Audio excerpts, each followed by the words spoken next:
Bienvenue à tous. Bienvenue dans cette partie. J'espère que dans la vidéo précédente, vous avez réussi à installer Windows Admin Center. Dans cette vidéo, on va essayer de se connecter à partir d'un navigateur web sur le serveur L20 et après on va essayer de l'accéder à partir d'une machine cliente qui font partie du même réseau et parcourir un peu ce que nous réserve cet outil d'administration de Admin Centers. Donc, dans mon cas, dans la vidéo précédente, je n'ai pas pu accéder à cause du navigateur qui est Explorer. Là, j'ai installé Firefox sur lequel je vais tenter l'accès. Donc, en utilisant, je vais faire du HTTP. Mon serveur est là, HTTPS. Donc, HTTPS, deux points, barre, mon suivi de mon serveur. Et je fais entrer. Il va me demander le nom d'utilisateur, administrateur. Donc, je mets le mot de passe qui est password. Et puis, je fais entrer. Je n'ai pas bien tapé le mot de passe. Le nom de administrateur. Le mot de passe, password. Et puis, je fais entrer. Donc, là, il vient de prendre. Vous voyez, si pour une première connexion, on nous donne, on dit toutes les connexions, tous nos serveurs ou nos machines qui sont ajoutées, on peut ajouter, des serveurs, on peut ajouter des PC Windows, tout ce qu'on, selon notre choix. Et on peut aussi regarder, on peut parcourir. Ça, c'est toutes les connexions.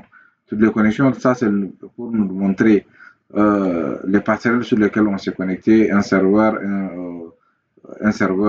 dans notre infrastructure, c'est-à-dire dans notre entreprise, en on-premise, et les serveurs sur lesquels on est connecté à partir d'un service cloud.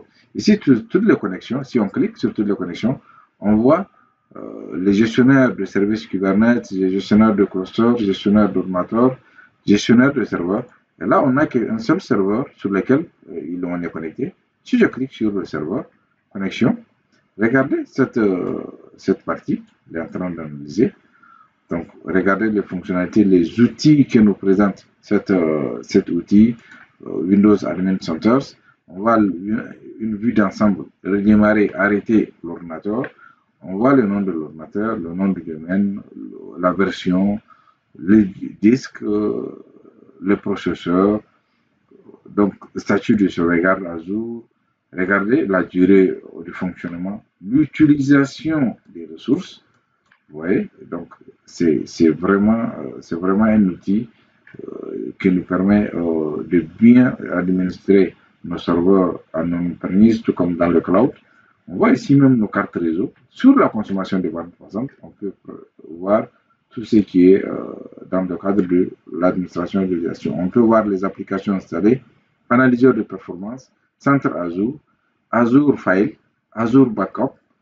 Vous voyez comment les extensions de fonctionnalités qui présentent cette version de Windows Server. Regardez notre système Insight, on le verra dans la vidéo suivante, on va le voir aussi, qu'est-ce qu'elle nous montre.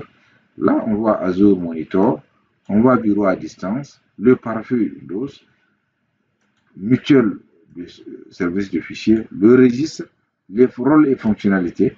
On peut ajouter des rôles et fonctionnalités, on peut aller voir le disque de stockage, l'utilisateur le groupe local. Vous voyez, on peut installer installer des rôles, tout comme on peut essayer de configurer. Donc, le service de migration, on voit le stockage. Le service de stockage nous donne un aperçu des volumes que nous présente. On dit migrer vers serveur et de partage de fichiers vers Azure ou 2019. On voit le groupe utilisateur et groupe locaux va nous donner l'utilisateur et groupe locaux de notre serveur en local, le réplica de stockage, les processus.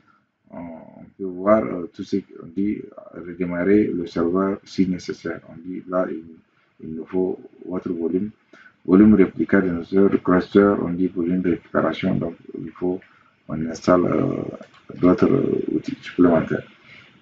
Et là, on voit notre registre, on voit les rushs de nos registres qui sont bien présents, les processus, les périphériques. Il y a tout un panoplie de fonctionnalités qu'on peut, ouais, tous les processus qui sont en train de discuter avec une vue vraiment détaillée. On voit l'analyseur de performance. Sur l'analyseur de performance, elle va nous montrer la performance de notre serveur. Donc, j'espère que vous avez réussi à installer Windows Admin Center. Donc, allez-y, approfondir vos connaissances et exploitez-le à votre guise, cet outil qui nous permet la gestion de nos serveurs, tout comme de nos machines, et tout comme aussi de nos environnements en cloud. Merci à tous. On va passer à la vidéo suivante qui va nous montrer le système Insight et ce que nous réserve cette fonctionnalité.